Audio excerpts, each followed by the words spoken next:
Three, two, one. What is up, everyone? Welcome back to the channel. It's me, the Eagle Reviewer slash Reactor, and I've just finished watching Marvel Studios Wonder Man. So that is what I'm going to be discussing with you guys. I've seen all 8 episodes because they dropped all Tuesday night, and then I watched the first 3 episodes yesterday, and then the remaining 5 today, because yesterday I was a little bit busy. I didn't have as much time on my hands because it dropped at night, whereas today I was able to catch up on the remainder of the show. And considering each episode is about 30 minutes long, I was like, yeah, I can finish the show in 2 days, I guess, because it's like about 4 hours of content. So I did like a little over an hour yesterday and a little bit under, like around 2 to 3 hours today. Yeah, just because I had a bit more time on my hands. But anyways, in order to make sure this video doesn't go on for too long, I'm only going to be discussing specific plot points. And now that I've seen the full show, because at first when I was watching the first few episodes, I was kind of misinterpreting some things, but then by the end of the show, I had full clarity, and I was like, okay, this is what's going on. So, yeah. First of all, before I begin, consider liking this video, subscribing to the channel, because again, talking about Marvel is one of the big things I do. So whenever a Marvel project comes out, I will most likely see it. If I don't see it, it's just because it doesn't really interest me, but this one was interesting me as soon as I got into it, so I was like, yeah, I think I can finish the rest of the show. Shows like Echo and all that didn't really catch my interest, so I never made a video to that.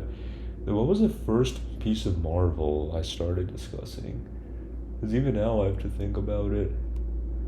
I talked about Captain America Brave New World, because that was one of the first things that came out last year. I was trying to remember. It was Deadpool and Wolverine, I think, right? Which came out summer of 2024, because that was the year I really started this channel out and I started discussing things. So that would probably be one of the first ones. So yeah, again, just because I haven't discussed all Marvel projects, but if you would like me to know about my thought about anything MCU or X-Men related, then feel free to share your thoughts about it, because I'm curious, I want to know more. I love to have these discussions. That's why this channel exists, to discuss that in other films as well. You know, I mainly discuss just certain movies that interest me that I do end up going and seeing. I know there's like all this Oscar type of stuff as well, which, you know, I don't really end up watching just because it slips by me. For example, one of them was Marty Supreme. I was really considering watching it, but then I decided that my 2 movies were going to be the popular ones, Avatar, and then a funny one, Anaconda. That's usually what I do. So, you know, I had to like make up my mind what my schedule was going to be like during that time period. And unfortunately, so I couldn't get to see it, but I was definitely thinking of watching it, because again, A24 has definitely been my cup of tea as just a casual movie watcher, but that one was the closest one that appealed my interests for sure. So maybe I might just find some time to react to it later, but who knows, we'll see. So yeah, you guys, before I begin, just know, spoiler warning and all of that, because I am discussing the episode, so just know you've been warned, okay, as usually what I do. And of course, my usual style is I'll discuss the plot of each episode in a relatively short way, and then also share my thoughts of the show in general and how it ties into my final rating, which I will be giving as well. Alright, let's begin. Let me pull up my notes real quick. The Wonder Man show. And yeah, let's begin. Alright. So, Wonder Man. We got 8 episodes. First episode is called Mate Me. Quick recap of the episode. Let's go. So, the episode opens where we see the movie, the original version of Wonder Man, playing. Maybe it came out in like the 70s or 80s, because we do know that Simon's his dad. What was his name? Sanford or something? It was definitely something like that, right? Yeah. I think he mentioned it was one of the first movies he watched when he came to the US for the first time. And, you know, because it was a very sort of campy kind of film, kind of reminded me of like, if any of you guys have seen the original Captain America, movie, I think maybe the one that came out in the 90s, or just any sort of older superhero film, you will get that vibe where, they didn't have the most amount of money for tech, for VFX, and good CGI and any of that. So it's a little wacky at times with, how special effects were back then, and they weren't really the best. But I guess people came for the stories, and that was sort of really where the peak of like doing these sorts of movies sort of became a popular trend, because back then it was like, oh, you have a bunch of grown men dressed around in silly costumes and think that that's going to be what cinema is. But it took some time for that to really be accepted and find a way, because you have to do costumes and all of that to be accepted into modern Hollywood at that time period. But it was kind of fresh, so people were really bored of it. I think one of the themes that this show does try to address is superhero fatigue, but I might get into that later. Though it feels like the trailers are more on the nose of it than the show itself, at least in my opinion. So we see young Simon, and of course he's there with his dad. They're watching the movie, just a nice father-son moment, and that's where Simon's just really in awe and inspired by this film. And I think that's sort of where his decision to become an actor kind of takes place. Now, of course, we do see the aftermath at the end of the showing, what happens of the film, and that kind of also influences it, but I'll get to that later. I'm just talking about the first episode right now. So we see Simon, and he is an actor. He's able to get, I guess, small parts, small, like, kind of one-off roles, if you will, in shows and things like that. So he was going to be on, what was the name of the show? American Horror Story, something like that, And the problem with Simon is, is he does these amazing auditions, but it just feels like, and I sort of agreed with him at first, but I'll explain later on. It just felt like, he was, what's the right word for it? Let me see, what did I write down? He was a bit too much, like trying to add all these additional changes to the script rather than, just living in the moment and just delivering his lines and moving on. Because the director, for that show was just being way too accommodating for him. Like, he was asking, can I move the moonlight thing, which they had over there? And one of the crew was like, yeah, we can move it. And the director was like, no, I'm fed up with all of this, because it made sense, Simon was like, this doesn't make sense, that doesn't make sense. But at the end of the day, doesn't really matter how much sense it makes or not, because just do your role and get paid, man, and then get out of there. Like, do you want money or not? Because some people aren't even able to get a small simple role like that. But no, it's more about, I guess, because Simon is always trying to think of him as like this big hotshot movie star, really famous in the Hollywood industry, but in reality he kind of had to stay a little bit grounded and work his way up, because again, once you've made it, then you can like pretty much say whatever you want. It's kind of like how, I don't want to like name names, but there's certain actors who kind of just want to do things a certain way, and then the director's like, yeah, we'll roll with it. So it's kind of more like, once you have that amount of fame and success, you can kind of do whatever you want. But for Simon, his thing is, reach for the stars is an important lesson, of course, but it felt like we got to see this side of him as well, and kind of maybe the culmination of just who he is, really. So they end up canceling him off the show, and then they were like, well, that's a wrap for Simon Williams. I believe he was just supposed to show that one episode, and then he was gonna die or something, right? Because that's why it's called American Horror Story, I guess. And I'm not sure how much the role was gonna pay, but yeah, it's whatever, I guess. It didn't really matter.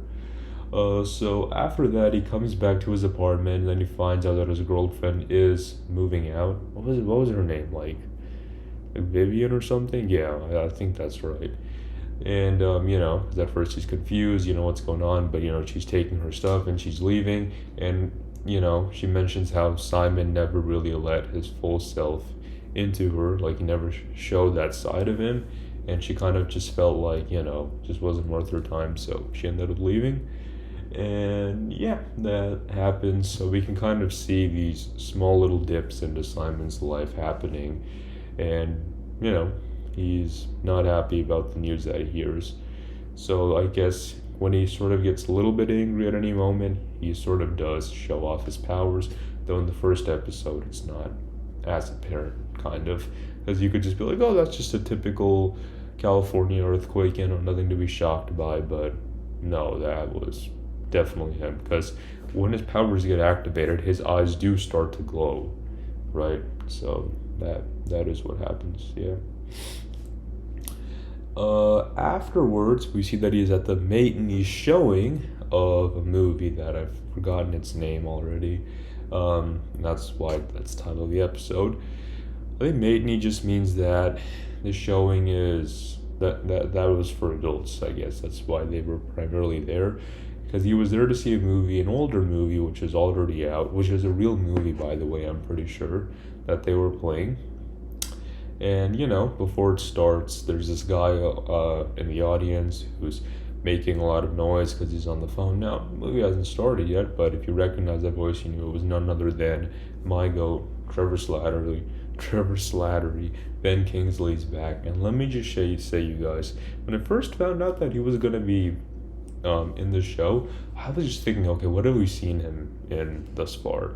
The first project he was in was, of course, Iron Man 3 is the Mandarin, but no, it was a fake out. And the more I think about it, because I was a teenager when I first saw it, so I don't really think too much of it. I could see why people were complaining about it, but then when I did a Marvel rewatch with one of my friends, I was like, okay, here we go again, I guess. But it was fine. Because then the other villain was just a guy from Tony's past who was like, you want to see the Mandarin? I'm the real Mandarin. And it got me thinking, why do they choose that name specifically? I guess just it was easy to show fear, I guess. Maybe he knew about Wenwu and Shang-Chi's family and all that. I have no idea. Then, of course, we saw that he was in prison in Marvel's one-shot project, All Hail the Mandarin. I think that was its name. Or All Hail, what was it called? Marvel All Hail the King, not All Hail. It was All Hail the King, okay. And again, we see the Ten Rings logo again, but it's just to show fear, I guess, honestly, rather than anything. And maybe Wenwu wasn't happy about it, because of the way it was being used for this terrorist guy to bring fear into the States. So yeah, I could see why that was an issue. So one guy at the prison told Trevor that the real Mandarin's not happy that he used your name, and yeah, he's super angry. Then we saw him in Shang-Chi, of course, directed by Destin Daniel Cretton, who also directed this Project Wonder Man. So yeah, when I figured out that it was him behind it, I was definitely more open to seeing the show. And I just got thinking, one of my main concerns with Shang-Chi was I didn't like how he was just a little too goofy, really, because in the Mandarin, he was as the Mandarin, he was super serious. Now it's a complete 180 leading into this side of no, that's how he really is. So it's interesting how Marvel actually decided to do something with this character rather than be yeah, we're not going to talk about it. Iron Man 3 happened a long time ago. That's done. It's no. You had Ben Kingsley, a really talented actor. It makes sense you'd want to keep using him whenever you can. And I just feel this role is so unique, but it works perfectly because he's able to tag along in the MCU. So that works out perfectly for them, I guess. And dude has range. And then I liked him a little bit more in Shang-Chi or in Wonder Man. Well, I'll get to that why. I just felt that Trevor and Destin probably got along super well, so maybe that sort of translated to both of them coming back into Wonder Man. Maybe there was some correlation, or maybe I'm reading too far into it. But I did like him a little bit more in Wonder Man just because this was a decent balance between ultra serious Mandarin versus super funny Trevor and Shang-Chi. This one was more balanced, and it definitely leaned into his eccentricities as an actor, if you will. So yeah, the show really does take its time to, I guess, show you a little bit behind the Hollywood industry and what acting's like. I've always been a little bit curious, because for me, I mostly look into what the writers and directors do, because that's just what I do when I'm reviewing films. But I guess seeing the process behind what certain actors do, preparing for roles and all that through the lens of Simon Williams is also interesting, for sure. So, we see Trevor and Simon first talk to each other during the matinee showing for a film, and they just start bonding and connecting, I guess, over the film and its deeper messages. Simon also mentions Trevor, like he did a role a long time ago and how he was really inspired by that and how he thought he was really good at it. So I think this was one of the rare instances where Trevor found someone who's just been really appreciative of his work, and because many people just be like, oh, it's the Mandarin, because that's what he's popular for. But there's only certain people out there who go beyond that and see him and other projects that he did prior. So that's definitely interesting. And Trevor mentions to Simon that he is going to audition for a big role, the role of Wonder Man, that is. And Trevor's like, oh, what? They're remaking Wonder Man? And he's like, well, who's the director? And Trevor tells him it's, what was his name? John Kovac or something? See, I never remember these people's names. I don't know why. For what reason that is. But I believe, Von Kovac, that was his name. So, we don't see him yet, but we do know that they've set up people for the audition, and of course Simon tries to find a way to sneak into it because it was the last day for the audition. So he goes there, and Simon's whole process when getting into roles is, he needs the pen, and he starts writing down notes, and he really dissects the entire script, his dialogue that he has to go through. And after after he gets there, this guy makes him sign a couple papers just to ensure that he doesn't have any superpowers. They explain why that's the thing later on. And so he's there auditioning for Wonder Man, and Trevor's there auditioning for Barnaby, I believe, right? That was the name of his role, I guess. Yeah. It makes sense that Trevor's not auditioning for Wonder Man, because that would be something for sure. But afterwards, Trevor sees Simon Williams after his audition's over, and I guess just gets a sense of him being nervous for some reason, or just knows that something isn't fully right. And that's when he tells Simon, like, your notes that you've been writing down are just complete garbage. Just hold your breath for a long period of time. Your brain stops thinking, your amygdala stops functioning, and just say the lines, as naturally as you can, and just move on. Because that's pretty much all you can do as of right now.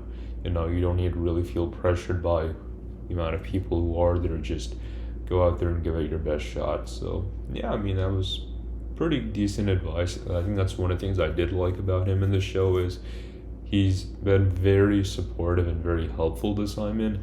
And of course it does seem a bit too specific as to why, he's helping him. Maybe it makes sense because they saw each other earlier, but yeah, no. There's of course a bigger reason behind all this, which I will get into. Simon goes in and does his audition, and yeah, they're fairly impressed by it. Afterwards, they meet up at a bar, I believe. Trevor mentions how he's 13 years sober because Iron Man came out, or Iron Man 3 came out in 2013 when he first saw him. And I guess he had to have been sober in jail, and maybe when he was locked up by Wenwu and all that. So, yeah, maybe that makes sense. I guess he's only been here or back in the States for some time. So, yeah. But let me check this. What year does Wonder Man take place in the MCU? Okay. So it says that Wonder Man takes place around 2025, 2026. Okay, let me ask this. What year does Shang-Chi take place?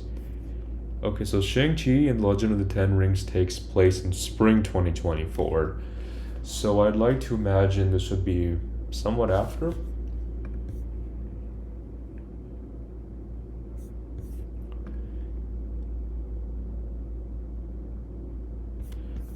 So 2024, 2025. You can do the math there, I guess. I guess it makes sense because this does kind of, or does it take place after Fantastic Four? Because then I'm not sure. What year does Fantastic Four take place? Well, it can't take place during Fantastic Four because that's set in the 60s, right? And that's not even in the same universe, so I can't make any connection from there. But I guess for this show, relatively speaking, yeah, that's where it'd be put at. Anyways, they have a little chat about acting and what their job and role and profession is, I guess. And we see Simon, he's getting his dinner and he gets a call, and we find out that Simon does indeed have powers. He is a superpowered individual who did wreck his apartment earlier, and yeah, very dangerous stuff, I guess. And that's why the Department of Damage Control has hired Trevor to figure anything they can about Simon because he is considered to be enhanced and incredibly dangerous individual. And that's where the first episode wraps up, and I pretty much shared my thoughts about it. Overall, fairly decent episode. I enjoyed it. Pretty much already hit the ground running because I believe one of the complaints some people may have had when watching the trailers was like, show us the powers. But I like the fact that they knew that maybe some people were going to complain about it, and they started doing this already. I just don't understand why they didn't capitalize on the director's name, like, that Destin Daniel Cretton was behind it. Maybe they had faith in the project and were like, we don't need to say the director's name, we know it's still going to work out fine. I think maybe they were worried a little bit until the Rotten Tomatoes score came out, which was indeed pretty good score. Of course, that was the critics' score, so let the audience watch it, but I think this is one of the rare instances where both parties can actually agree to it.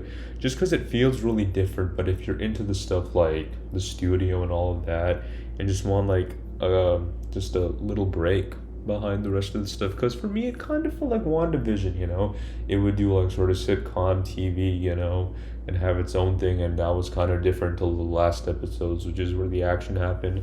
I kind of compared that this show would follow a similar route, so these stories at first, and then the last couple of episodes is where begin most of the action happening.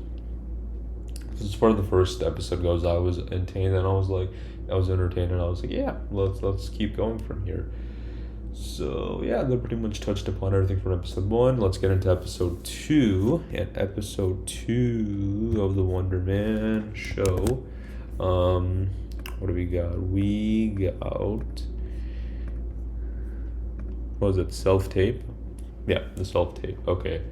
And I'm looking at the IMDb ratings. The first episode of Wonder Man got a 7 out of 10, which is not bad. I'm not going to do individual episode ratings. I'm just going to average them all out, but I'd probably give it, for me, I'm a bit nicer, and just because not all the shows have been great, around an 8.5-ish. Where I felt confident in. I mean, it introduced almost everything I wanted to see. So, yeah, I enjoyed it. My only complaint is really these episodes are kind of short, but I guess it works fine, maybe. Easier to watch a lot more episodes, and let's get into episode 2. So this one, Simon Williams, of course, is panicking, worried if he's going to get a call back for Wonder Man, and I guess that's his agent, his manager, she calls him back and says, you got to do the self-tape thing because the agent casting or whatever who wants you to do the self-tape is linked to the Wonder Man project as well. So Simon's like, all right, I can do this little thing. But, he's having some trouble at first, I guess finding the right way to get his lines recorded. We do get to see Trevor with the Department of Damage Control, because I believe this episode did open showing us kind of what happened, because I guess maybe Trevor was flying back home from China to Los Angeles. He was arriving at the LAX airport, maybe. It's a bit nicer than usual. I don't know, cause I don't know. When I saw that episode and I was looking at the passengers, like I was like, maybe this is going from China to California, possibly across the Pacific, but can't be too sure, I guess. And maybe this is just sort of explaining how he gets arrested and all that at the airport, and he meets with the Department of Control, and they're like, we have to fulfill, I guess, some sort of code and lock up people in this beautiful, beautiful prison we built. So what's the point of having it if half of it is just empty? Again, I don't know what their bigger play is, but yeah, that is what was going on for sure. Afterwards, we do realize how Trevor kind of found out maybe that Simon was going to audition for the role of Wonder Man. I don't know how they found out so much personal information about him. I guess they've just been monitoring him like when he hasn't been looking, and they were like, all right, Trevor, you got two options. Option one, you go back to jail and finish your sentence, or option two is you work for us and find any dirt on Simon Williams. I just don't get why they'd want him back in jail, because he's not really the bad guy. Like the main villain was freaking Killian, who died in Iron Man 3 thanks to the goat Pepper Potts. And Wenwu, the real Mandarin, died in Shang-Chi. So I just don't see him being the threatening bad guy anymore. But of course, you'll never see me coming. Some people call me a terrorist. I consider myself a teacher. No, kidding. But yeah, maybe they were really shocked by all of that, I guess. And so yeah,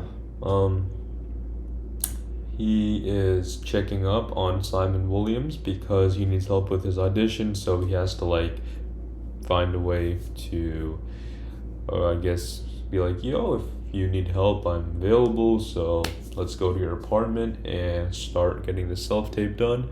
But Simon's like, nah, we can't do my apartment, it's got bad energy, of course, right? The guy from the Department of Damage Control did give him a range to plays on his laptop, but I guess that's not possible. Again, it's just really interesting, the sort of tech that they have and how it works. Like, does it just copy all the data into it? Also, I was wondering, like, if he's really protective about his powers, I don't see why he would link any sort of that stuff onto his laptop or any device for that matter. Like, I feel like he would try to hide this sort of evidence, because either you're a hero out in public, or, you're worried if someone else might be onto you, I guess. I guess we do see Simon having trouble getting his lines recorded for the self-tape, because at first he just doesn't really know what's the best way to get it done. So he goes to a self-tape studio with Trevor, but apparently, when they sign in there, someone else has to do the opposite lines for Simon instead of Trevor doing it, which is a weird thing. So Trevor's like, we could go to this friend of mine that I have, being none other than Joe Pantoliano.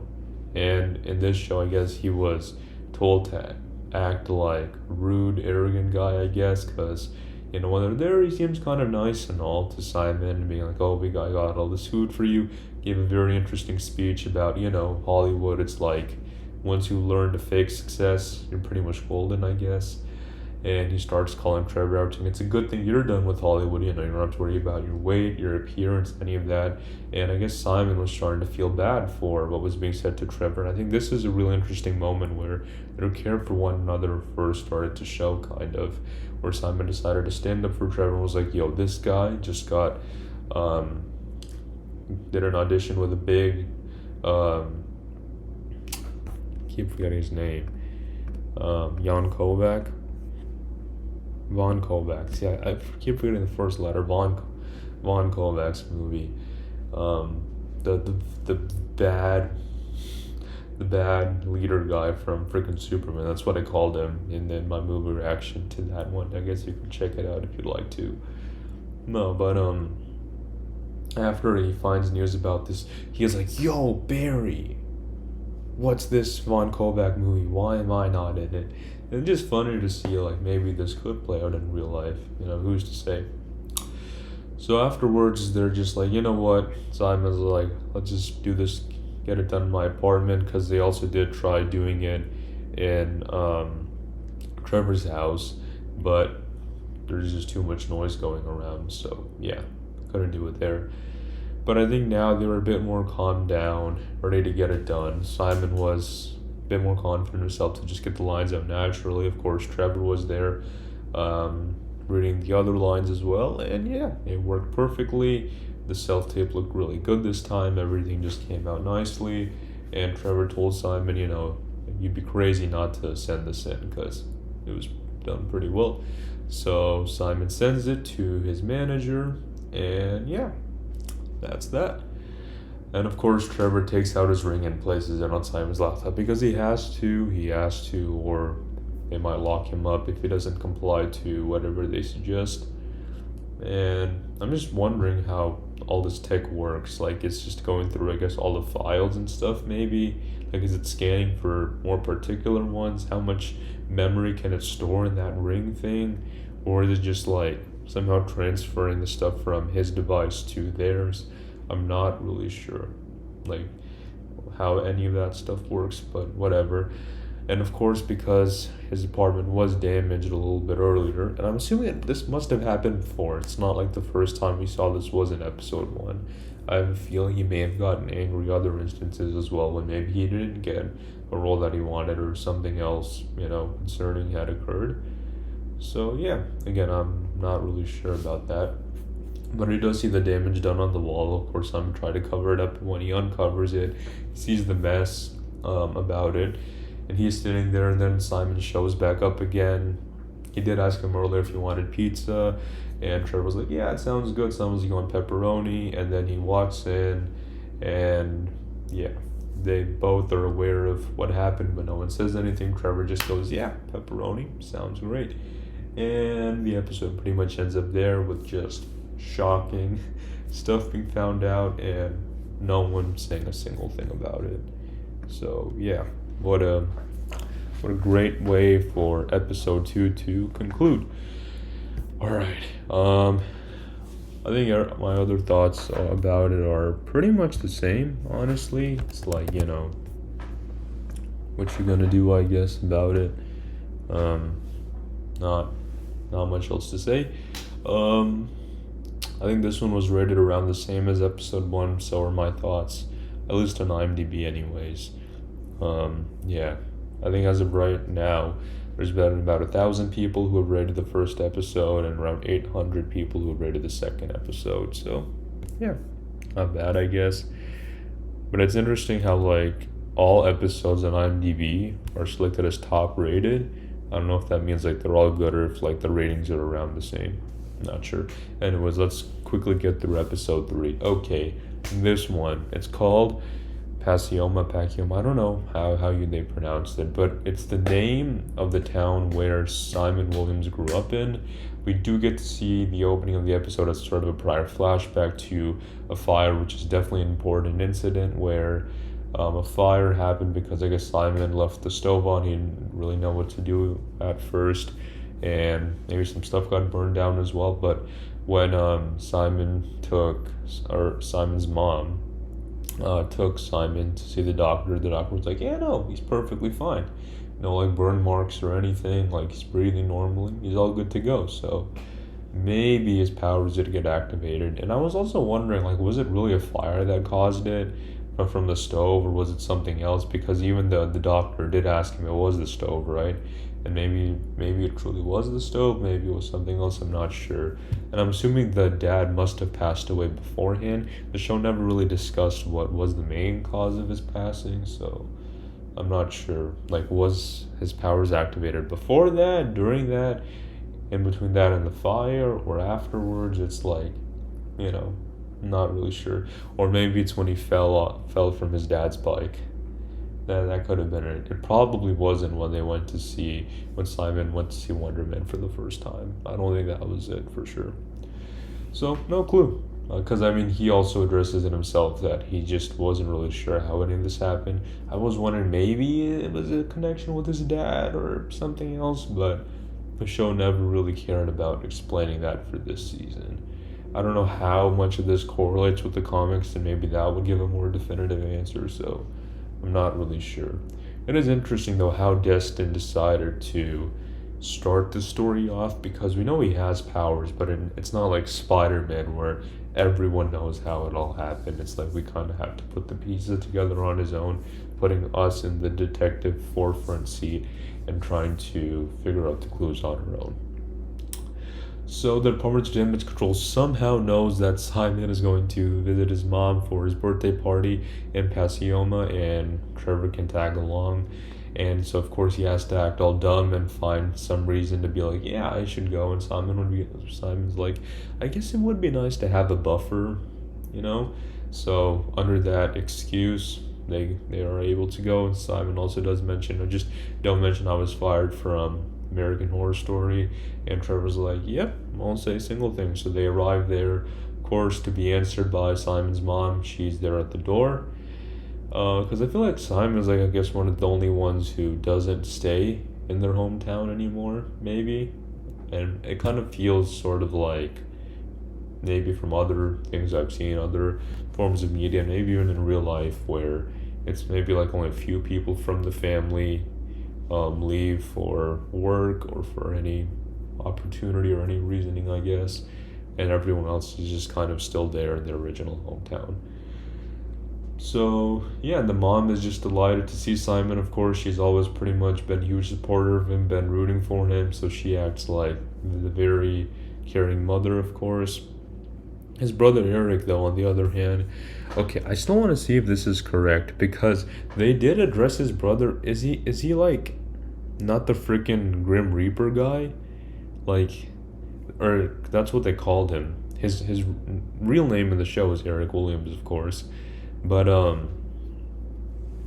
they freaking referred to him as what's it? As the Grim Reaper, who was like an antagonist of Wonder Man. I mean, maybe it's just Google being Google like that, Chrome specifically. So again, I'm not really too sure about if that was the route that we're gonna take the show with, because his brother never really did anything too evil. He did come off as a little bit arrogant, but if you looked at it from his standpoint, you know, it felt like he did everything kind of right as the older brother. Every other member in the family pretty much loves him because how nice he is, how much money he makes, how helpful and supportive he is within the family. After their dad passed away, this is like, I guess, the closest male equivalent that they currently have to compare with, how successful he is, how his business has been doing. So I could see why, you know, almost everyone else likes him, but his mom tries to stay fair to the both of them. I'm assuming the dad was doing a similar thing back then, you know. And I'm not entirely sure how much of the age gap they have between the two. I do imagine there is a decent gap difference in their ages, but yeah. So we do see that happening. And, you know, Simon's mom is perfectly fine with Trevor tagging along because Simon doesn't really have any friends. He's, I guess, never really brought anyone to his mom's birthday, I guess. Maybe not even Vivian, who knows. But he's there, and of course he's there on a mission because the guy from the Department of Damage Control did tell him to wear a wire and just, I guess, start recording stuff, asking a lot of family members what's going on. Simon did mention there'd be a lot of aunties who do love to gossip and just keep on yabbing and jabbing and saying a lot of stuff. So Simon does try to talk to Trevor tries to talk to one of the aunties, but you know, she's just like, yeah, Simon was very quiet when he was a kid. And Trevor was like, that's it? That's all you got to say about him? And she was like, yeah, so? Oh, but Eric, I could talk so much about him. He's really such a nice, sweet, charming guy, you know? And then Trevor was like, I don't care, man. I want to hear more about Simon. So it's just funny how this whole scenario becomes, I guess, very heated quickly, I guess. And Trevor just walks away. because again, he's trying to find any sort of family story, anyone, I guess, who knows from the fact that he does have any powers, any sort of incident. He does try to bring up the fire that happened, but his mom and his brother was like, why do you want to know about the fire? It didn't seem like Eric was being a little bit more mean towards Simon when he was narrating the story, because I mean, he was a kid when it happened, so I would give him some slack about it, but it's acting like the fire is what caused the passing of his father, or in some way like really affected him personally, maybe. I'm not sure, because it's like, oh well, what kid doesn't know how to use a stove on his own and knows to act really smart and knows all that stuff? But I mean, you never know, these things can happen, and with that comes a great learning moment. I'm not sure about that, but that is what occurs. So Trevor is just trying to figure stuff out, but he's not really getting anything. And Simon is not happy to be at his mom's birthday party because, yeah, I mean, he's just there getting a lot of backtalk from people. And with Trevor being there intentionally to find stuff out about Simon, but all the aunties are interested in is just not really saying anything nice about him. Even that one lady was like, oh, I carpooled into school every single day. And Trevor was like, and what did you find out about him? And she was like, oh, that's about it. We never really said anything. So it's interesting how, Simon, for sure I could imagine him being a more quiet, more reserved type of guy who keeps to himself. And I guess just never really made any friends. Maybe that is how you get bullied. No, I'm kidding. But it just feels like, I don't know why he was so isolated and alone from so many other people. So it was interesting to see how all that happened. And I guess out of anyone else, I guess his closest connection he really ever got to a friend was with Trevor Slattery. So yeah, I mean, that is what pretty much ended up happening. So I guess that's why the mom was really happy to see the both of them there at her birthday party. And what else? She's doing the dishes. Trevor hears her narrating a story about how when Simon was young, he wanted to ride his father's bike, of course, but it was too big for him, so when he was trying to ride it, he did fall and he did get injured. This was sometime after his father had passed away, and, just shares the story, and Trevor's listening to all the details about it, and then he sees him, when they're about to cut the cake. I remember another thing, his brother was mad because he didn't bring whipped cream for the birthday party. I'm like, my guy, what do you need whipped cream for at a birthday party? Are you gonna put it on the cake? That is just, I've never seen that happen at all. Also, another thing I would like to mention, I did do my research and I was correct, because they were speaking Creole, and I'm not really sure how you pronounce the language, but I do know enough amount of history to confirm the fact that he does have, I don't know how I would say this, but he is Haitian in a way because his parents are Haitian immigrants, which is the dad mentioning how he moved to the States. He probably moved from Haiti, just made the most amount of sense. So I guess in terms of the whole culture, background and stuff, yeah, he's not from Wakanda, he is definitely from Haiti. Yeah, so I got that figured out as well, but I'm assuming that he would be an American citizen maybe if he was born in the States, so could just be that, but he does have Haitian culture and influence for sure, and that's just a huge part of, because the food they were making, man, that looked really good for sure. Like the way they were cooking everything, I was like, I want to be there, man. Looks nice. Yeah, let's find a lot of dirt about Simon and talk about how nice Eric is and how he's the freaking Grim Reaper. Like, what is up with that? No, but pretty much what happens there. And afterwards, we see Simon bring his mom a gift because she meant, oh, I want to be an ice cream mixologist. And she's really charming and sweet and funny. And, she's trying to care for the both of them. Whereas Eric is all about, like, okay, how much money are you bringing in? How much food are you putting on the table? That sort of stuff. And it's just like, as an actor, yeah, it's tough because first couple of years you're definitely struggling to get any sort of role, really. But once you make a big man, then that's the easy part. Then it's just, as long as you're, because then at that point it's like any type, good or bad press, they're still gonna get money out of it some way.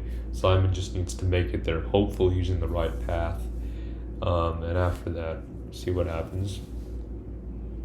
So yeah, they were discussing that stuff, and Eric is like, "Oh, I'm sure this gift didn't cost you a lot of money." I'm like, does that really matter? I mean, he at least brought something which he knew his mom wanted, and she was really happy and proud about it, including that really nice looking kitchen island. Oh my goodness. As someone who's definitely seen a lot of houses and just know what a lot of people like to talk about, yeah, no, kitchen island for moms especially, that is definitely a huge thing they'd like to talk about. An island with a lot of expression put into it. Yeah. So we see Eric being like, okay, well, I offered you a job and you didn't even accept that. What have you been doing with the past 10 years of your life, man? Like, this whole acting thing never really worked out for you. Like, you say you got an audition into the American Horror Story thing, whatever. It's going to be on YouTube. No. But eventually found out, because Simon was trying to sort of not really get into the whole topic about it. It was pretty obvious that, yeah, no, he did got cut from the show. So Simon put it, there were greater differences in it. And I'm like, my guy, you were not the lead of the show. You were not a writer of the show. You don't get to have greater differences. Just do your job, get paid, and move on. Because, he didn't even lay in blood, because they didn't even get to that part. Maybe that was it. He was just supposed to say a few lines of dialogue, lay in blood, and boom, easiest money you could ever make as an actor. Like, ain't that the truth, man? So, it's just like, okay, wow. Well, that happened. Of course, they were getting into a heated argument. Anytime Simon gets remotely angry, his powers start to appear. He shakes some stuff around. And in this case, the kitchen island does end up getting destroyed. Very sad moment. And Eric's like, Simon, what's wrong with you? And then him and Trevor dip, and they leave. So, wow, what an entrance, what an exit. Again, it's just almost the culmination of everything that Simon's been going through, I guess, leading up to this very moment. And now is a decent time where Simon feels like we can address his powers. Because I remember in episode 2, I'm like, does Simon not know the damage he's causing? Like, is he just completely oblivious to everything? It's like, no, he's aware of what's going on. Simon does come out saying that he just doesn't really know where his powers came from, what they mean, how they work. Like, he just never really been trying to explore it. I guess it's kind of like the Hulk scenario where it's like, just don't get mad, I guess. But I don't understand why his brother is trying to make him angry. If it's like, that he's very sensitive, if he gets angry, he could do some damage. So, just try not to make him mad, But no, they did not learn from anything. Because, I'm sure this must have come up a few times in Simon's childhood, no? Like, when he was getting bullied, did he use his powers then? Because I do remember that was when the dad was mentioning it, when he was still alive. So again, I'm not sure. Because he was also there in trouble, I guess. Maybe he was trying to do something. I'm not sure. Self-defense, so yeah, I'll take that. It's all is fair in that case then. But yeah, no. They do end up driving away. And Simon does mention about how no one, apart from his own family, has ever seen that side of him. Yet, again, maybe not even Vivian. Who's to say? Simon, or maybe, I think he just made it seem like she would never really notice, because maybe he never got that mad, I guess. Like, maybe she was out working and stuff, and maybe if Simon did got angry in the apartment, he would, try to cover it up, or just make it seem not noticeable, or come up with some sort of excuse, maybe. Could be anything, I guess. So yeah, that is what is going on. And Trevor's like, you don't have to really owe me any explanation. But Simon's like, because of, what was his name? Frickin' DeMar Dorman Davis and his whole Dorman clause thing. There's a reason why superpowered individuals cannot act in a movie or TV show, and Trevor just doesn't really know about any of this. Like, what is he talking about? But he does end up being like, what? I'll take the wire. I'll remove all the recordings that I got. Because he did feel bad for Simon in that very moment. So again, this is really important to establish the connection that the two have, and they are starting to care for each other in a way. So it's definitely nice to see that, because I feel like they both, I guess, needed someone, and I guess who better than each other in that moment. Like, it's fate, it's destiny, it's whatever, but it was a really nice touching moment for sure. We see Simon is also outside of his car, and Trevor's like, what's going on? Like, did something happen to your mom? Because even I was kind of worried, like, oh shoot, did something happen? But no, it's just Simon found out that him and Trevor got a call back for Wonder Man. And yeah, I mean, that's just insane news. Like, I mean, then again, like, I remember his brother Eric was saying, so the callback just means a second interview for a job you might not have, but for a movie like Wonder Man, that is definitely something big, for sure. For sure, man, yeah. So that is where episode 3 wraps up. I think that one is one of the highest rated of the show, definitely between the first 3 as of right now. Though it doesn't have as many ratings, I guess. I guess each one just has less because not everyone has had a chance to see the entire show. Though I will say there's more reviews on episode 8 than episode 7. Yeah, but I'm not sure. Maybe it's just more people felt like rating that one because there is at least some decent amount of action we get there. But yeah, that's the first 3 episodes. I've shared almost everything in depth that I had to share with you guys. So far, it was a pretty steady ride. I did mention I saw the first 3 episodes yesterday, and then I finished my reaction to that, and I was just enjoying every moment of the show and enjoying what was going on. So yeah, really enjoyed that episode, explaining, I guess, the deeper family connection and background and history, and seeing all of that come together was done very well. Alright, let's go through the episodes I watched today. Episodes 4 through 8. First one, Doorman. Getting into the history of DeMar Doorman Davis. So, at the beginning of the episode, I was confused. I was like, okay, we have all these, like, popular actors. So, like, why is this in black and white? Because it does not take place in the past. I guess in the past, in terms of this is sort of the background as to why we currently have the doorman clause today and how that affects Simon Williams and his profession of acting, for sure. So we see that going on where DeMar at first, I mean, I guess he's kind of like a doorman. He's like, if you're at like a club or a bar or whatever, and like, the club specifically, you have to like get checked in by a guy. He's the guy, standing just to make sure everything looks good, and if you comply with all the rules, then you can be let in.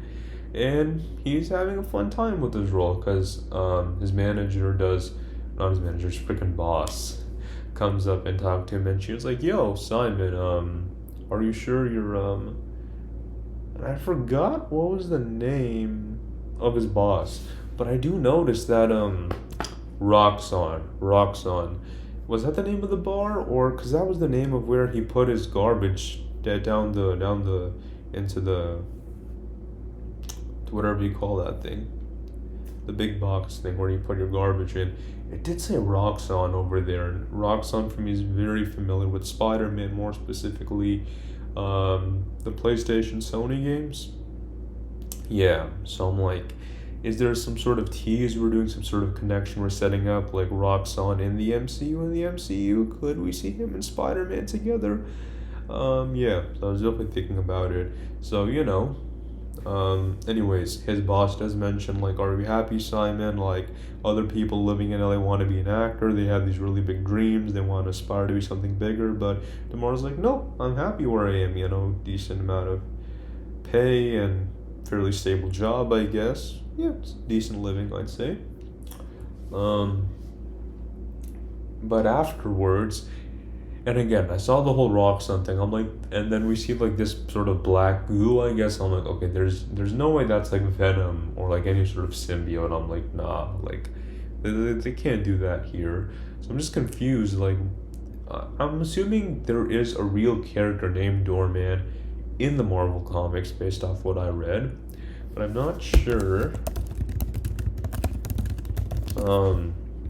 how realistic it is. So yeah, there is that. But I do know that I'll get to in a little bit. So just hold off on that, on what I was about to say. Anyways, so yeah, he has, I guess, these powers where he's called Doorman because it's like you go through him and he literally acts like a portal, I guess, from one space to another space, where you can just go through him, right? Because at first, after he comes back to his apartment, he tries to hold his dog, but apparently the dog goes like one floor directly down from Damar's apartment. So he takes him back, and yeah, apparently you can send things to, like, for me it's kind of like Doctor Strange, like just sending things to another dimension, I guess. But no, that's not what's going on here. Maybe like pocket dimension or some sort. No idea how it really works, because the show's main purpose, I guess, isn't to explain Doorman's whole story and history, but I guess tie it into more so fame and success, I'd say, because afterwards a very convenient fire occurs, because it has to, and he has to show off his powers and make it public to the rest of the world. And of course, friggin' Josh Gad is over there. My guy Olaf just randomly makes a cameo in the show, and yeah, he hires Damar to be his doorman, or I guess to personally protect him in certain ways from the press, public, media outlets, all that sort of stuff. And another guy comes up to Damar and asks him, are you sure you want to pursue acting of the sort? Like, you have the charisma and people really like you in public, they want to see more of you. But Damar's like, no, I'm good. Like, if I don't do this job, who else is gonna get Josh's snacks? And it's so funny that, like, just get your own snacks, man. I don't know, you need someone to hand deliver you everything, but hey, if you're famous, I guess you can do it, So apparently Josh is being in this movie made called Cash Grab, which that honestly should be the name of a real movie. It could be so meta, make so many fourth wall jokes, it would be absolutely insane. But no, it's literally about these guys who are gonna do an actual cash grab. They're going to go to a bank vault and take some money and stuff, and yeah, and rob the place. So I guess they're trying to figure out, the whole stuff around that scene and dialogue. But Josh is like, no, we need something different. We need something interesting. We need to have Doorman in our film. We need to have Damar in this thing. And Damar's like, yo, Josh, I can't act. Acting was never really the thing for me. But Josh's like, I can't act either, man. I just do voices for animated films, I'm never really on screen. I just do it because I'm famous and successful and people like seeing me on screen. But that doesn't mean I'm a naturally born actor. So it's interesting the way he puts it together. And of course, eventually Damar ends up agreeing, and then we see him with his mask and all that. And I will say, like, his whole mask kind of, and with the black suit and all that, is kind of comic accurate, because like his eyes are like in the shape of diamonds, I guess, kind of. So yeah, they did give him a fairly comic accurate sort of look to his character. I don't know if that was intentional or not. Like, if they were actually trying to reference the character of Doorman. Like, they could have just made up some random character, but they were like, no, we want to bring in this lesser known lesser known Marvel character, and put him inside of the MCU and see what the true fans of comics will be able to recognize him or not. So I guess that was a neat little moment there. Yeah, I mean, everything else is just putting him as in the shoes of an actor. He gets successful for some time, makes a lot of ding dong jokes and all that. And of course, if you're a person who has this amount of fame and stature, you might feel pressurized to go and see what the public thinks about you. And he comes across, some positive and some negative comments about him, and he's just starting to get a little bit worried, because the whole ding dong thing is turning a little bit stale. He's being sort of made fun at, I guess. Like he's doing commercials, but they just don't really end up working out. Um, so he needs to, like, I guess, find something new apparently, because eventually this may happen in certain people's life, especially if you're in an industry like this where, you could be success one day, but eventually the fame may die out if you don't really do anything new to keep yourself fresh and relevant. Because if you don't have that, you pretty much have nothing. Because, like, in a way, your success is pretty much driven by how popular and how well you are with the public. And as long as they really dig you and you're able to get, into decent projects, you're gonna be alright. But otherwise, man, you're in a tough spot, eh? Because, like, his one of his last commercials he was doing for, it was like the potato thing, I forgot, but it was like causing like steaming, burning marks, something like that. So that's why he got like lawsuits filed against him. And it's funny how he had to do the whole actor apology video thing, on social media, like other people do. It was interesting to see him do one. But he first addressed his audience as doorknobs. Like, I don't think that's the nicest thing you should be saying to them, and still doing like these ding dong jokes, I guess. Because, yeah, I mean, it's going to get old and boring and repetitive quickly, and yeah, I'm just not sure if that's the best idea, honestly speaking. So eventually he gets a phone call from Josh Gad saying, hey, guess what? We're doing Cash Grab 2, and I want to know how much gap has there been between 1 and 2? I'd imagine a fair amount, just because 1 happened, and then he was rising up, then he was rising down for some time, and then they pitched the idea of doing Cash Grab 2. Now, I don't know, because they announced it, and then it seemed like they were going to go ahead and film this thing already. Now, the issue is here where it sort of started to come out, and why the doorman clause was named after this actor specifically. Like, something must have happened with him to now it's the point where no superpowered individual is allowed to act in a movie or TV series role. So something was definitely going to happen now, and this is kind of where it started, where DeMar was acting fairly nervous because he was worried about the public, by the press, by the media outlets, by the news, by everyone really, because, like, what were they thinking of him? And because again, he never really wanted to be successful in the first place, and he never really knew how to be successful properly. Like, it wasn't really in the cards for a guy like him. It's just so weird how brave he was, willing to become a superhero, to become famous, I guess, and end up doing all these things when it could have harmed her, mutated his body in some bad way, and you may have never heard from him ever again. But no, he can do like portals, I guess, where you send something right through him and it'll come out the other end, which sounds super weird if you put it in that context. But anyways, so he's there again wearing his whole costume outfit that he had in the previous Cash Grab movie. It's funny, let's just make like a bunch of Cash Grab movies, just like make 1,000,000 of them, man. Cash Grab 4 all the way to 1,000. Like, that would be something for sure. Because, like, well, what is the plot even about? No, it's just they literally do a cash grab. Like, nothing more than that. And as far as actual acting performance goes, I mean, yeah, it's not the best, maybe. I don't know if that was intentional or not, but I thought it was okay, at least when I saw it. I guess his more thing is about the whole comedic thing, and I guess doing his actual art and performance. Because he does make the comment, where I'm an actual doorman. Like, things can literally go through me. I do my own stunts, like similar to Tom Cruise. But I don't think Tom Cruise has powers like that. I just think he's a crazy guy, and needs to go to a mental institution. No, kidding. In this movie, for sure, Cash Grab 2, DeMar was just not ready for it, because, like, even his stomach was just not feeling ready for this.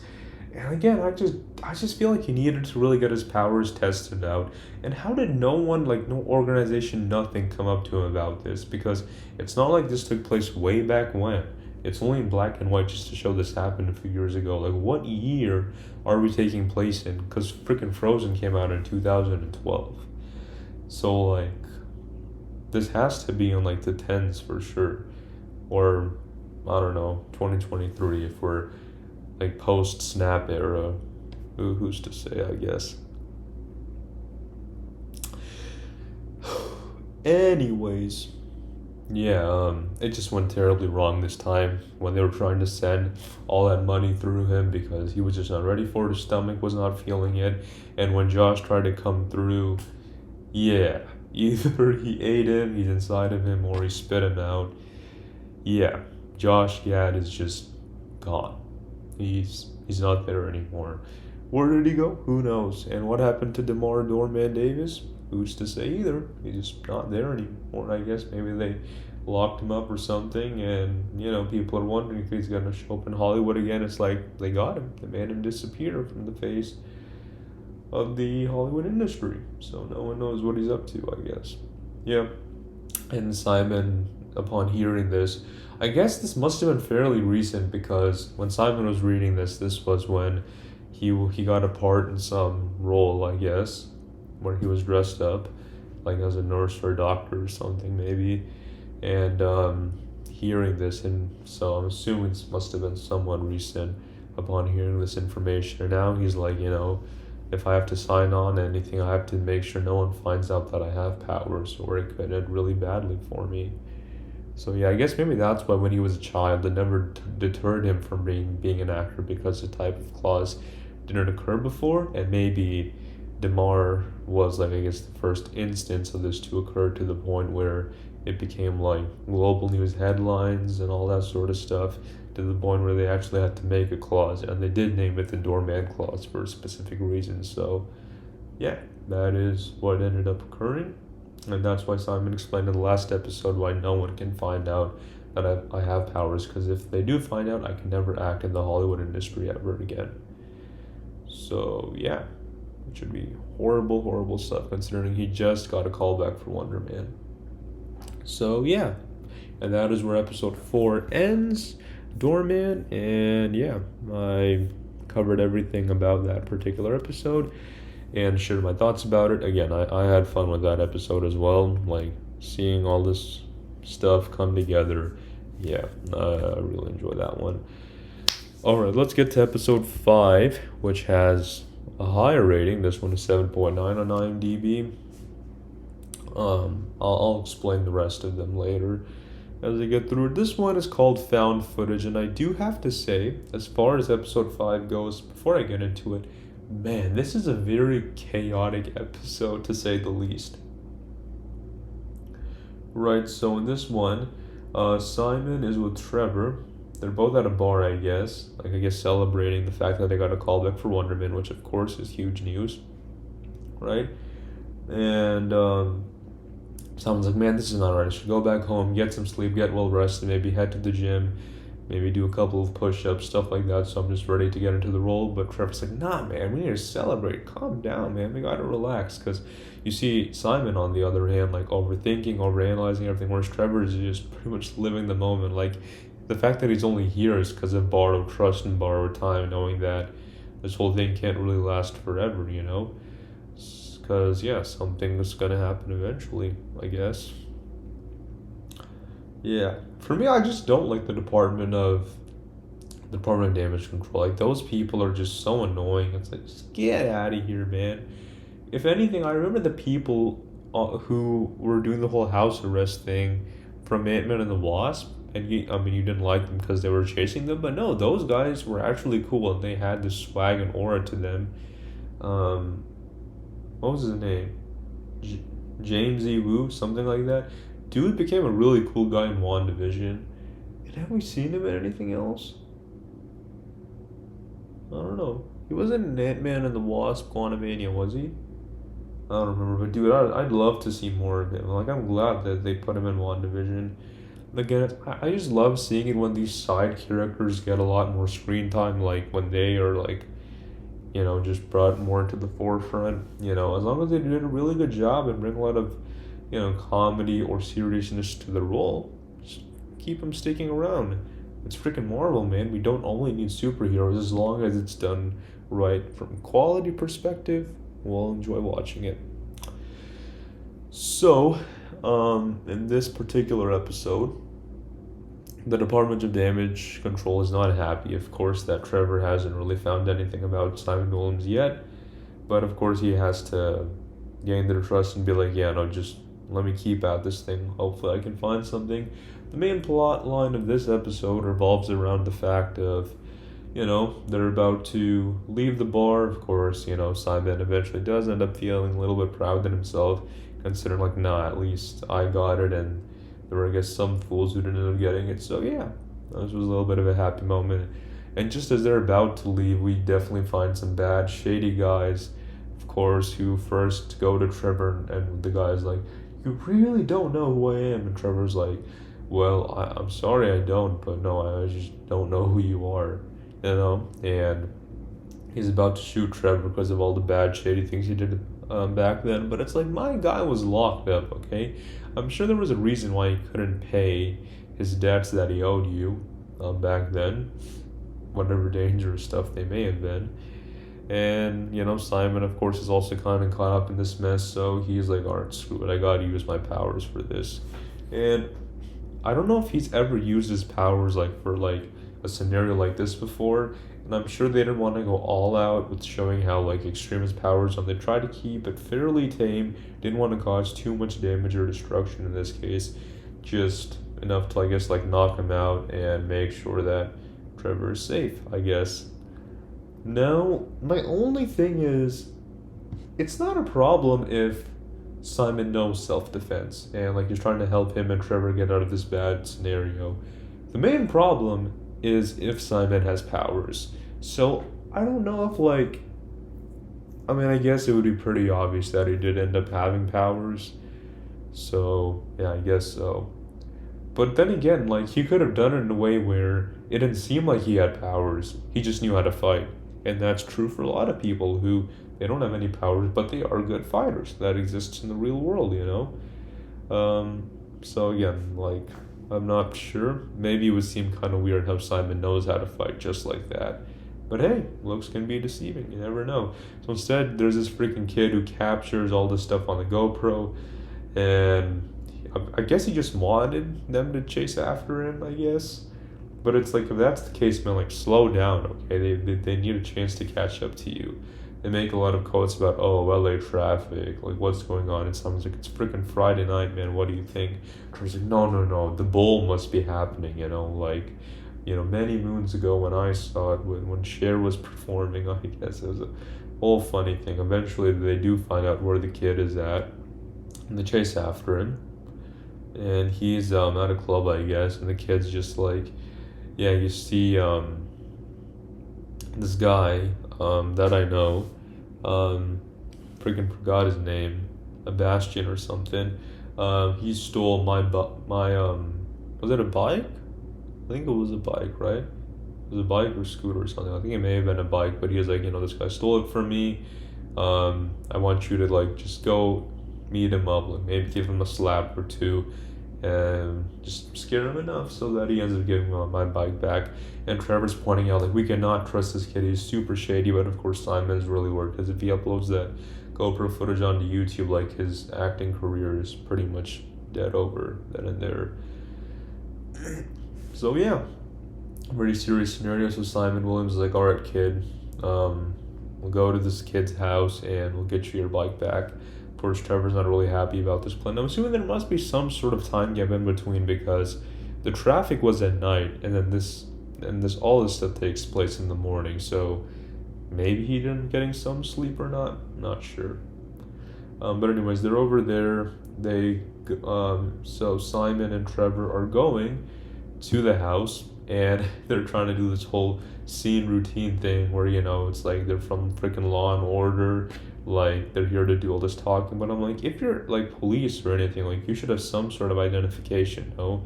Or what, you're just gonna be like, oh, we're undercover cops, like, that's why we don't have anything. It's like, dog, why would undercover cops freaking show up to this house? They'll just be like, oh, sorry, it was a huge misunderstanding, this was the wrong house.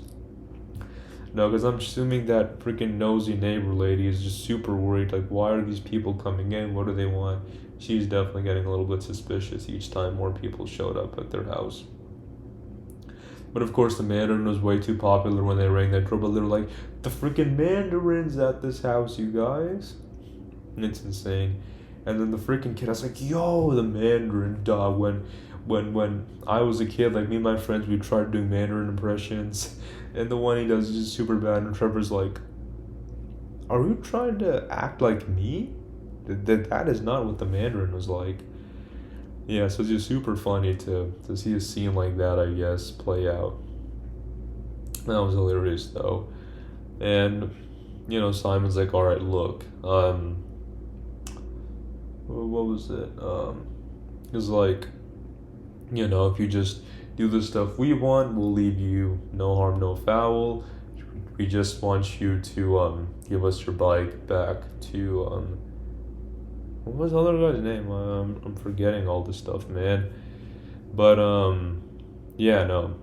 Um, Trevor's like, this kid Esteban, no, he's the guy we need to align ourselves with. He's the real good guy in the story. Like, just taste some of their awesome Latin candy, I guess, and you'll be blown away by it. It's definitely not drugs.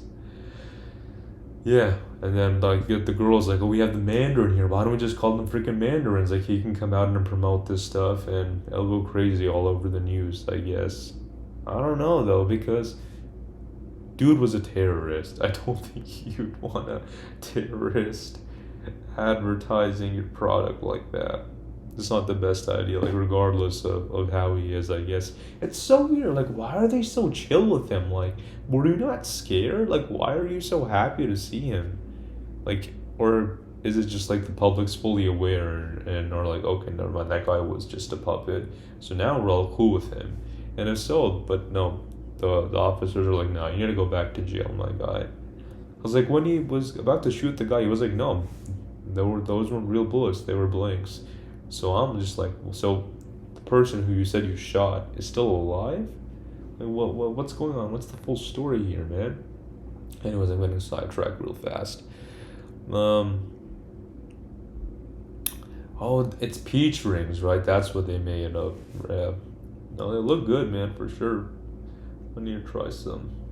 No, but anyways, eventually the freaking drug dealer guys who were trying to catch up to Trevor because of his shady past and his unfinished business could come to the house, and the kid who has the footage on his GoPro, who wants his bike back, gets held hostage by the bad guy, and he's like, oh, I'm gonna shoot him, but as long as you come out, he's fine. And Trevor's like, well, that kid's not my problem. I don't like that kid one bit. It's just so funny to see the scenario that's playing out in a show like this at this specific moment.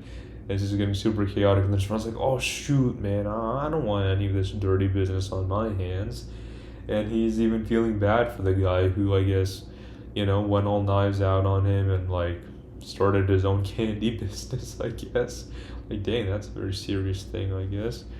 But he was like, no, it's like, well, I forgive you, man. I was like, we're all good here. It's just everyone wants to get out alive today, I guess. I guess when the neighbor who's just out there in her garden, I guess sees all this stuff happening, she ends up calling the cops, and then they show up, and it's just like, now everybody's got to run. But I feel bad for the kids who live in that neighborhood. Like, aren't they gonna have to explain to the police what just occurred? But I guess it's fine. We don't care about any of that because we do see the kids later, and I guess they're fine. Maybe, I mean, like, if they just explain to the cops, like, no, this is actual candy, like, maybe they give it, or maybe they try it themselves. I don't know if one of the cops does end up taking it. I'm not sure. He's like, all right, never mind. We thought about this all wrong, and maybe the two kids did end up becoming friends again. Who knows? They let the whole bike thing go past them, I guess.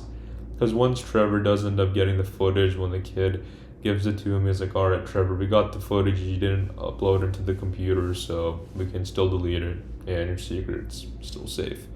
So that ends up happening, and right after that, they both get into the car because his manager, she is like, yo, Simon, where are you at? The callback's been moved up because Von Kovacs about to leave. The callback is happening right now. You need to get to his house immediately and be prepared.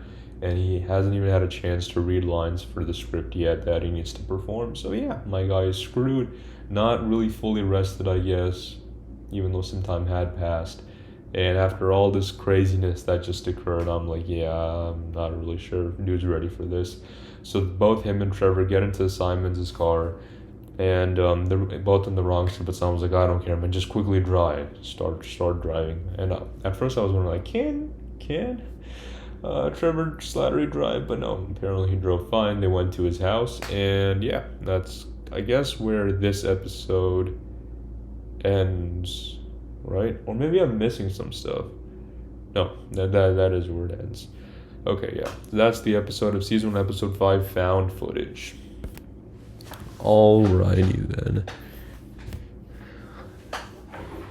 I'm gonna charge my laptop just in case it runs out of juice. Alright, you guys. This is a very long discussion of the show. Again, I just want to make sure I touch upon everything. Alright. How many reviews did that episode get? Okay, so episode 6 got a 7.9 as well, out of 475 current ratings. So yeah, our last 3 episodes, here we go. So with the episode callback, the main plot point of the episode is literally the callback that's occurring. And in this episode, we see Simon and Trevor going to Von Kovac's house. And then this is a very interesting thing where it plays out, where they see one pair of shoes outside. And Simon's like, okay, well, is this a shoes allowed house or not allowed house? Because if shoes are not allowed, then there should be a bunch of shoes outside. But if they are allowed, then there should be not a single shoe outside. So Simon's just really worried and confused. He's like, what's the appropriate sort of thing we should do in this scenario? And Trevor's just like, I guess someone forgot their pair of shoes. That's funny. And so, what's it? I don't know if this is a real thing or not. I just found that to be a little bit funny. So, I guess he just wears socks when he goes inside, cause when the lady opens the door for them, Simon's like, yo, is she wearing shoes or not? I think she may have been wearing heels. Can't remember fully though. And Trevor's like, screw it, what does it matter? She's walking, I guess. That's the main important thing. So I guess they're there at the living room or some huge room in his very nice and fancy abode. And other people who also got a call back as well for Wonder Man or Barnaby, whatever. And they're talking, and of course there's other guys who are maybe even more natural at acting, who've been performing longer, who maybe went to better acting school, went to Juilliard, whatever. Maybe they're more, I guess, egotistical about it, and there's others who just don't care, who are just there to act naturally and perform and enjoy doing so. So it's interesting to see the sort of mix of people that we have here. And Von Kovac shows up and is like, okay, this is a very big project. I'm working on Wonder Man. You can see my abode. And, I have my vision board, and it's filled with a bunch of ideas that I have deep within my subconsciousness. And my house is fully representative of both the good and bad about the Hollywood industry. Things I like and things I don't like. You can definitely find my views about it. So it's interesting, I guess, where his stance currently is. And yeah, I mean, for the callback, he was like, all right, I have all of you guys arranged here because I guess he enjoyed all of their auditions. And essentially, he was like, all right, here's what we're going to do. I'm going to pair you guys up into groups of 2. And I'm going to give you like some random scenario, and you just have to play it out and see where it goes naturally to really explore that space between fiction and nonfiction, as he put it. So first group goes, and Simon's like, nah, this is really natural, really well done. You can feel the emotion. It's right there in front of you. The issue is, for Simon, is then the director's like, all right, forget about the script, throw everything out of the room, just go based off of instinct. And I think that's one of Simon's problems, is he can't really improvise scenes out of thin air. He needs something to base his character off of, something to work with, and to really go fully in depth. Because if he has nothing, I guess he's just confused and doesn't really know what direction he's going to take. So when he gets his made-up scenario, apparently Simon tries to find any movie that relates to the scenario. He does end up bringing one in from an older movie, I guess, which I have not seen, so I couldn't see if he was referring to anything or not, but I guess Simon was probably aware of it, and maybe a lot of other people were. I just maybe wasn't the right age when that film first came out to know too much about it. But anyways, so Simon kind of does sort of copy that scene, and the director is not happy because Simon just didn't really show the true human side of him. He tried to find some pre-existing character and work with that instead. So yeah, Von Kovac was not happy to see that. I think maybe that's why Trevor, because he was probably also aware of what Simon was doing, so that's why he was like a little bit worried about what would happen next. And Trevor's like, man, why are you blogging this? You know, a lot is writing on this for you, man. Like, you definitely don't want to mess this up, because you're getting this close, and if you miss, it would have been a tough thing to deal with for sure. All right, so now they're all just sitting, and of course Trevor's trying to amuse everyone else who's there by telling him these great stories. The guy asks him, after playing the role of Mandarin, like, how did you get past that? And he's like, oh, that was a very long old role. I'm well past that now. I went to jail for it, so I definitely had a lot of time to think and reflect about it. Because he also mentioned, I guess, doing some sort of big role as well. And then Trevor was like, oh, you poor fragile thing, like, I feel really bad for you. That was an interesting moment there. Eventually Von Kovac comes back and he's like, all right, what's all this chit chat about? We need to get back to work here. And Simon just out of nowhere says, I'm ready for another shot.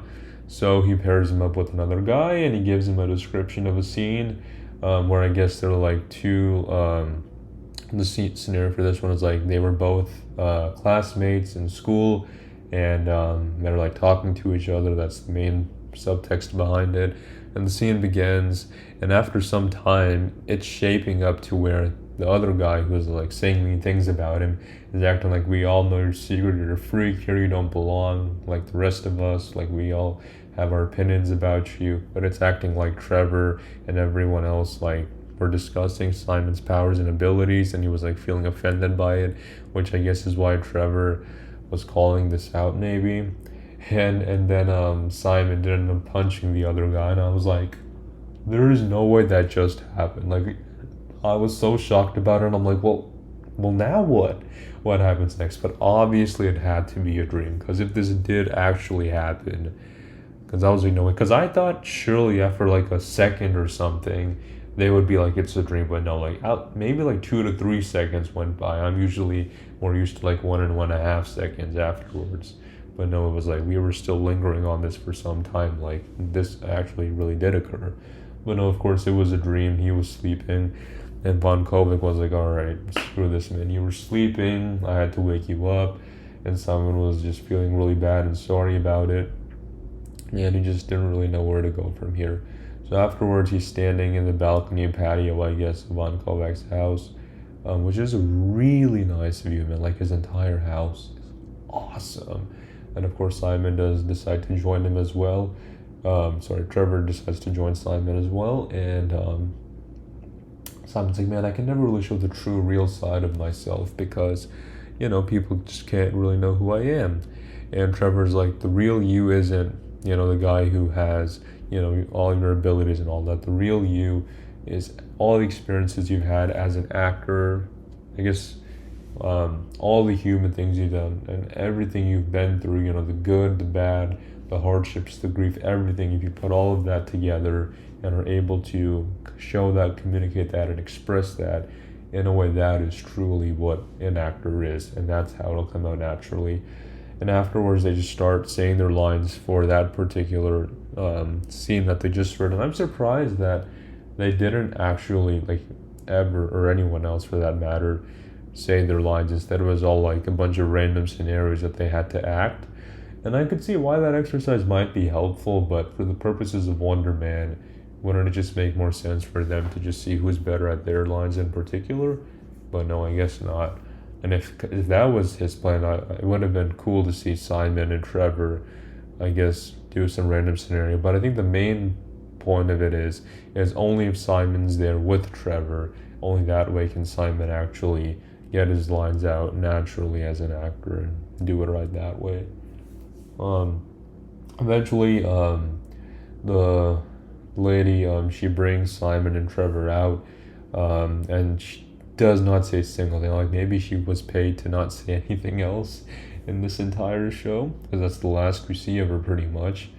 And so Simon is there with Trevor, and they thought maybe they're kicked out, maybe they're done for it, like they're not getting their roles, so they're about to leave. But then Von Kovac steps in, and he was like, Simon, I was disappointed with you at first, but there's no doubt you have to be Wonder Man, and of course Trevor's gonna be Barnaby. And yeah, wow, I mean, what a way to end that. Like, they do end up getting their roles and all of that. So very nice moment over there. And let me see here. Okay. Yeah. So that is pretty much where the episode ends. Callback. Nice review, of course. They did say the word tied a couple of times in this episode, which did, of course, make me remember of Ryan George's awesome pitch meetings for sure. And yeah, that is pretty much, I guess, where the episode ends, where Simon is going to drop Trevor off at his home. But of course, the Department of Damage Control is like, Trevor, you coming back with us. Like, we need to know what's going on here. And Trevor's like, look, I'm playing the long game, man. I'm this close. I agree, Simon is an incredibly dangerous, enhanced individual. Just give me some more time because, again, what I saw, no one's going to believe me. I just can't testify this in court, and for people to agree, you need visible, solid proof. Trust me, I can hand it to you. And again, I just don't really care for these people that much. So, yeah, I'm definitely not on their side. So, yeah, that is pretty much where the episode ends, where he's like, all right, screw this, man. We need this guy, apparently. And we get right into episode 7, which is called Kathy Friedman. All right, let's do this last 2 episodes, you guys, of the show. I'm going to be finishing up my final thoughts, and we'll be done then and there. All right, season 1, episode 7, Kathy Friedman. Here we go. The main plot point of this episode is they both landed the role of Wonder Man. Now, the New York Times, and I guess people from there are trying to set up a meeting with Simon. You know, him and Trevor. They're both there meeting up with, I guess maybe Netflix agents or something, whatever.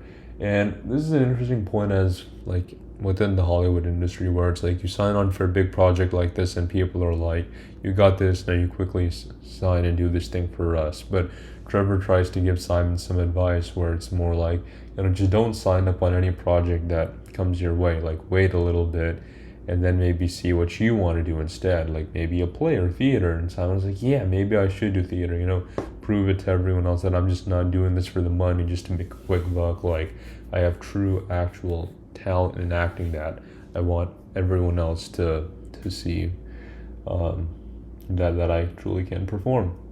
And the manager lady, she's like, well, thank you for being here, Trevor, but I think this is Simon's decision. I think we know what we're doing. We want to make sure Simon continues to do stuff which makes money. But no, Simon's like, whatever Trevor says, I fully agree with this. And I think this is the point where their relationship is just through the roof, man. Like, Simon really trusts Trevor, really believes in him, which is why the ending of this episode is really heartbreaking. Yeah. Because again, he never admitted, Simon, the real reason why he was there, and it was never, I guess, obvious until maybe sort of started putting the pieces together and was like, okay, now it makes sense why there's a random guy. I don't know why, it would have been cool because when they sometimes do in shows and movies, they like do the flashbacks in their mind, and we're like, so that's why he was there. That's why he was there in that moment. But maybe it would have been too much and would have been too on the nose at that point. It was just easier to do it this way. But I don't know, when they sometimes do it like that in a nice way, it's just cool to see sometimes. The whole, like, I guess, and maybe in detective or cop shows they do that sort of stuff. But no, I guess we don't need that here. So instead, they end up bringing in Kathy Friedman, who is, I guess, a renowned New York Times journalist, I guess. She is known for giving very harsh, opinionated, maybe true, like a critic would, response and reviews about the people that she interviews and she meets. And Simon's like, no, we cannot meet Kathy Friedman. Like, this guy, really beloved within Hollywood industry, super nice, and even she, like, does not spare him, because apparently, like, he killed birds or pigeons or something, a whole thing about that. And it's crazy how like regardless of his acting talent and career, she finds something so slight and so obvious and just makes that his entire headline, and that's what people end up thinking about him because of, I guess how much they care about her review. So yeah, Simon is definitely worried about this. So eventually she does start arriving there, and Trevor gives Simon some advice, and he's like, turn it on her instead, ask her a bunch of questions, and just say everyone's first name that you know, because people eat that stuff up. And I was like, you know what? Maybe this is some decent advice. Maybe this is what he needs to do after all. Because again, I know people do this in various industries, but it's just like, I don't know, man. I don't know if this is the right move. Maybe she's not going to appreciate this at all, but maybe it ends up working out, I guess. Because anytime, like, Simon just wants to make himself look like a hero in any instance where his guys, they're in the whole golf cart and all, driving Simon around because I guess he deserves that amount of success now. But it's like, no. I can get my own food. I can get my own snacks. I don't need anyone doing anything else for me, because he's not leaving anything up to chance for her to even be like, needs people to get him stuff. Like, he has a bunch of people doing all this work for him. But I was like, just be proud and be natural about it, man. Like, you don't have to hide it, because these people are like, really? There's no way you care that much. It's only because she's there. And I guess why people may do this, because it's like, when like a big time critic is with you and she's like, just ignore him, not there, and go about your day like normal. But it's like, isn't it obvious? Like, she can clearly tell you're doing this for a specific reason. Like, if you're comfortable living this life, like, there's no reason why you need to hide this sort of thing. Because it was really apparent when I was watching it that he was only acting like this just because she was there, and because even the other guys were like, really? Are you sure you don't want us to help you like we normally do? And Simon's like, no. You guys never do this sort of stuff for me. You don't need to go soft on me now. No. That's crazy, I guess the way that this was done. Yeah. So eventually Simon goes on and meets other people, and Kathy Friedman continues to interview other people and ask them questions about Simon Williams and how he is. And Simon does end up finding out that she did go to his girlfriend Vivian, ex-girlfriend Vivian, and ask her questions as well, and he's starting to get worried there. And then he finds out that she also went to interview his mom and his brother, and that's where I was worried, because I'm like, his brother is the freaking Grim Reaper, man, who's like a Wonder Man villain, no? Like, how's that gonna go? But I guess the show just doesn't fully go that length, so it's fine, I guess. I think it's this Marvel Spotlight because it's to show how it's more grounded on the more realistic side compared to, I guess, the other more fantasy and Marvel-ish superhero realm. This is more, down-to-earth type of stuff, like Echo, I guess, which I didn't watch because it didn't really fully capture my attention. Anyways, so, I guess after all that's over and she finishes doing all her interviews, Simon's like, well, what did my brother say? We have a complicated relationship, because he's starting to get worried based off all the feedback she must have gotten. And he's like, oh, my brother, man, his whole life has been about destroying mine. But no, I guess he was not the Grim Reaper. I guess he genuinely wanted to help Simon out, because she was like, no, I know great stuff about you. I'm very impressed with the stuff I heard. And I'm like, no way, man. Of course this had to happen, because logistically speaking, like, Simon Williams can't really have any bumps in his career yet. As of right now, I will say that. Because we haven't gotten the suit-up scene yet, which they showed in the trailer. So, yeah. Hold on out, Yahya Abdul-Mateen II, because things are definitely coming your way, man. You deserve an Oscar or something, man, for this show, or whatever they call it. For shows, I'm not sure. I mean, I'm not saying, like, that would end up happening, but, the performance dude's giving as an actor, playing an actor, no. I think they definitely chose a decent person for the show. Anyways, instead, people thought Trevor's interview would go a lot better than with Simon, but she's just very curious. She's okay, wait, how did all this happen? Because of course she must have been going through Trevor's entire background and history, right? Like, we have this video footage showing you arrested at the LAX airport. that you're being detained, I guess. Like, did you even complete your sentence? Or did you make some sort of deal? And he's like, no, I didn't make any deal. He was getting really defensive because I guess this is the first time anyone at all questioned, like, where the heck have you been and how the heck did you get here? Like, has dude not applied for any job or submitted any type of resume? Like, no questions asked. Like, dude's just been scot-free. I mean, I guess it's because the Department of Damage Control has been letting him out there free for now, I guess. So when someone who actually is there to ask him questions shows up, he's like, shoot, this is the first time someone might actually be asking me questions. And I was wondering, like, why was dude not worried about this happening in the first place? Like, isn't there something you would not want to happen at all? And it's like, no, it's the New York Times, man. And as soon as, he leaves because he starts yelling, he's like, dude, you were totally on the nose with Kathy Friedman. She was a horrible person. And Simon goes up asking him, like, were you arrested? And Trevor eventually starts telling the truth, like, yeah, I was. And someone's like, did you make any sort of deal at all? And he's like, I may have made a small deal with the Department of Damage Control about, sort of following you around, seeing what you do, because they made me believe that you are a superpowered individual. And Simon is like, oh shoot, of course this happened. Of course that made sense. Why you were there in the matinee showing of the movie, why you've been following me around, why you've been helping me, why you've been asking me all these questions, why you showed up at my mom's birthday party. And I thought he would get really emotional about this because, again, at the very beginning of this episode, they were having a really good relationship, and now it's sort of starting to crumble all the way down. And of course, Trevor was feeling bad at moments when he really got to know Simon, and at first he was just asked to do this randomly without knowing his full story, but after, sometimes, like, this dude is genuinely a nice guy, like, he doesn't really know anything.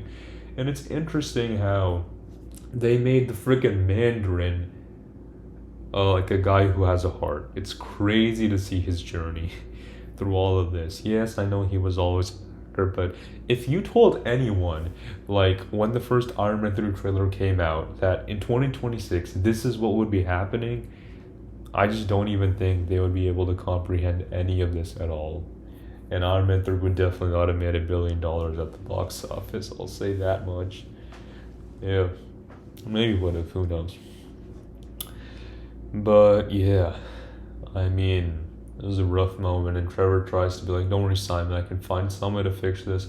And Simon's like, alright, yeah, what? And Trevor's like, oh, I don't know, man. And Simon's like, yeah, that's what I thought. And then he walks off. And yeah, that is pretty much where this episode ends off. And this one has a rating of an 8.1. I'll give it a 9, man. A lot of emotion in this one, a lot of feelings for sure.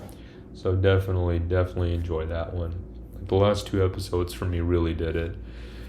Alright, let's discuss the season finale, episode 8, Yucca Valley, where, oh my goodness, we have a lot to discuss with this one. Alright, let's get right into it. I know this is a long review, you guys. It's just because there's so much to discuss with this show and so much I really enjoyed. But yeah, let's get right into it. So, Simon thinks that the Department of Damage Control people are after him, because in the ending of episode 7, he gets really mad and he causes, I guess, the set of Wonder Man movie to be destroyed. Parts of it are getting destroyed, and yeah, the Department of Damage Control is like, alright, an explosion happened here, must have been because of Simon Williams. We need to go and check up on him right away. But afterwards, Trevor called Simon and is like, don't worry, dude, just I'm really sorry about the mess that I dragged you in. Just promise me you'll live your life fully as an actor and do good things. And I bet it's so crazy how he gets back into the Mandarin costume, does the whole voice, all the mannerisms, all that. And he's like, America, did you miss me? Time for another lesson. The Wonder Man explosion on set, I did that. I'm like, but why would you even do that? No one would care too much, I guess. Like, what happened to the whole political threats? He's like, I don't want this political American Hollywood movie to be made. It's like, what? Like, okay, well, that just happened. So, the Department of Damage Control guy is like, alright, we'll let you take the fall for this one, but my eyes are on Simon Williams. So I was like, is that it? Like, so he arrests him, he takes him in, and Simon is just scot-free because they took the fall for him. Because I guess other than that, they didn't have anything, I guess. But it's like, well, what did you expect? Well, when they were the during the filming of The Rookie, like what happened there? It's like obviously it had to be Simon Williams. It's like, no, we're dumb and global people. You let someone else take the fall, we'll just believe you. Or maybe they just gave him borrowed time. I don't know what was going on. But I guess Simon was able to film Wonder Man, film his scenes in as the lead role, and for Barnaby they had someone else read the lines and then replaced him with Joe Pantoliano instead, which is crazy. Like, of course this was going to be a callback for what they would do in the finale, because of how they mentioned how Trevor was supposed to have the lead role in another film, but eventually he ended up doing it instead. So yeah, they filmed the movie, and then during the screening of it, he's there with his parents. Maybe it's the premiere, I guess. They watch it, and I guess people enjoy it. And yeah, he gets, I guess, overnight success and fame and recognition, maybe. And his mom's, of course, is proud of him. I guess his manager's also proud of all the success that came through. And even his brother, the freaking Grim Reaper, who's a Wonder Man villain, is happy for him. So, yeah. Did he pay for a kitchen island for his mom? No. I don't know. Because I'm assuming, if this was, I guess, his first major role, maybe he wouldn't have made too much money, but I'm not sure. Anyways, afterwards, him and Von Kovac were like, yeah, we don't do sequels, but we could maybe think about what a Wonder Man 2 may look like.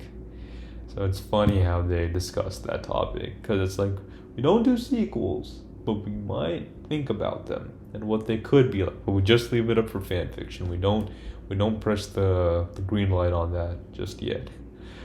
So yeah, and then his manager's like, all right, Simon, you were right. We don't have to do whatever. We don't have to do the Netflix project. It's like, whatever you want to do, go ahead and do it, and we'll support it. And this is where the episode took an interesting turn for me. Simon goes to this random family's house, shows up there, and he's like, I'm doing this secret project. You can't tell no one what I'm doing, what any of this is about. And I'm like, why is he at this family's house? And he's like, is he trying to do, I guess, some sort of indie film about this guy who just lives like a fairly normal Western life, maybe, as in the freaking Yucca Valley,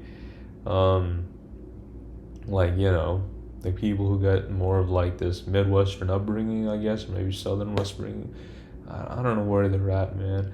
But anyway, so he's there, I guess, just with their family and all that. Definitely interesting stuff. Oh yeah, I remember the when he was there, he was out there running, and then so was the dad, and I guess the dad was pointing out, like, if you're gonna play me in some sort of movie, like, you running isn't gonna help, man, because that's just not the kind of person who I am. But afterwards, he tells Simon that, the real work I do is in here, and then we see that place, which is with the freaking Department of Damage Control. They're like, we need people locked up in here, and of course that's probably where Trevor Slattery was arrested in and is currently sitting inside of. So him and the other guy over there, I guess, tried to like forge some documents and allowed him to enter the building. And his wife mentions, because I guess, that they were a little tight on cash, maybe, that they got a huge anonymous sum of money deposited to them, and that's where it became clear that Simon Williams was here to, I guess, pay the family for all their troubles and leave with Trevor Slattery, shut down the security cameras and find him a way out. Meaning the Department of Damage Control guys are like, no, Simon and this whole like ions and all this like chemistry stuff, whatever. I don't know how true it is or not. Like, there's definitely something up with him because when they were going through the footage and all the evidence that happened at the Wonder Man set explosion, like it must have been in some way related to him. And that, I guess, was maybe what some of the evidence they were looking for. Eventually, they find out that Trevor, one of their prisoners, is escaping, and of course, he's being escaped by the help of Simon Williams. That is what's happening. So, I guess Simon is able to help lift him up into the air and fly off away. I have no idea where they're going or what the plan is, but very spontaneous. And yeah, that is pretty much where the episode ends. We do not get a single post-credit scene, but that's that. Still an enjoyable episode for sure. Yeah. Yeah, and at least a 9.5 out of 10, somewhere around there. Really dug that episode. But overall, if I'm being fairly consistent, I think I would have to give this show a rating of an 8.5 out of 10, just because of the first episode being more like 8 out of 10s, and then the last ones, I guess, bringing the rating up just because I enjoyed them a bit more.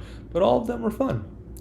Great ride, fun time for sure, and would definitely like to see maybe a season 2, or maybe him appearing in more projects. I just feel like, yeah, Abdul Mateen II did a great job. Ben Kingsley as Trevor Slattery was amazing. And I guess just them two together, like any scene was awesome. You know, the budget wasn't really super high. There wasn't too much action, but as a fairly decent show, I definitely dug it. I guess I was just looking for something fresh and new from Marvel, but as long as there was quality there, I would still enjoy it. For sure. So, yeah. That is my review of the show of Wonder Man, and in comparison to other shows as well, like, I guess some of my favorites are definitely